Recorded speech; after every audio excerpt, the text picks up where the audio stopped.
హైదరాబాద్ నుంచి విజయవాడకి ప్రభుత్వ కార్యాలయాల తరలింపుకి చర్యలు ప్రారంభమయ్యాయి.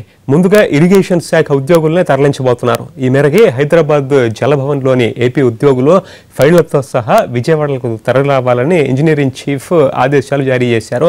అయితే ఇప్పటికిప్పుడు తరలింపు అంటే సరికాదని ఇటు ఉద్యోగులు ఆందోళన వ్యక్తం చేస్తున్నారు. దీనికి సంబంధించి మరిన్ని వివరాలు మా ప్రతినిధి దినకర్ లైవ్ లో అందిస్తారు. దినకర్, ప్రభుత్వ కార్యాలయాల తరలింపు ఎప్పటి నుంచో కార్డ్స్ మీద అయితే ఉంది. ఇప్పుడు ఆచరణకు వచ్చేటప్పటికి ఏమిటి సమస్య, ఏం జరుగుతుంది?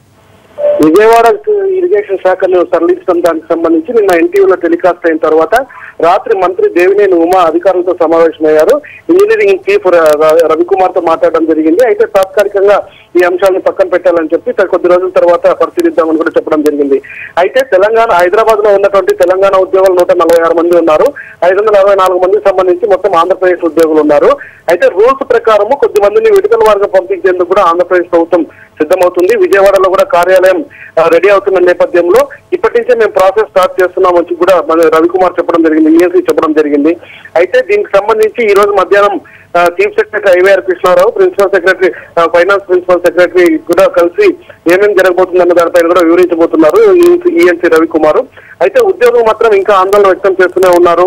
ఎవరైతే ఇంట్రెస్ట్ ఉన్నారో వాళ్ళని మాత్రమే తీసుకెళ్ళాలి, మిగతా వాళ్ళని మాత్రం హైదరాబాద్ లో ఉండాలనుకున్న వాళ్ళని ఇక్కడే పెట్టాలని కూడా చెప్తున్నారు. అకాడమిక్ ఇయర్ స్టార్ట్ అయింది. అలాగే కొద్దిమంది విద్యార్థులు కూడా ఇబ్బంది పడుతున్న నేపథ్యంలో ఇప్పటికిప్పుడు విజయవాడకు తరలి వెళ్లాలంటే ఇబ్బంది కనుక సో ఈ యొక్క నిర్ణయాన్ని ప్రభుత్వం వెనక్కి వేయాలని కోరుతున్నారు. అలాగే జలసౌధలో కూడా కొద్దిమంది ఉద్యోగులు, దీన్ని వ్యతిరేకిస్తున్న ఉద్యోగులు కూడా ఆందోళన కార్యక్రమాలు చేపట్టాలనే ఆలోచనలు కూడా ఉన్నట్టు సమాచారం. అయితే 9 శాఖలకు సంబంధించినటువంటి రిమైనింగ్ అధికారులు కూడా ఈ రోజు భేటీ అయ్యి తమ యొక్క నిర్ణయాన్ని ప్రభుత్వానికి తెలపడానికి సిద్ధమవుతున్నారు. Paritosh. Right, thank you Dinakar.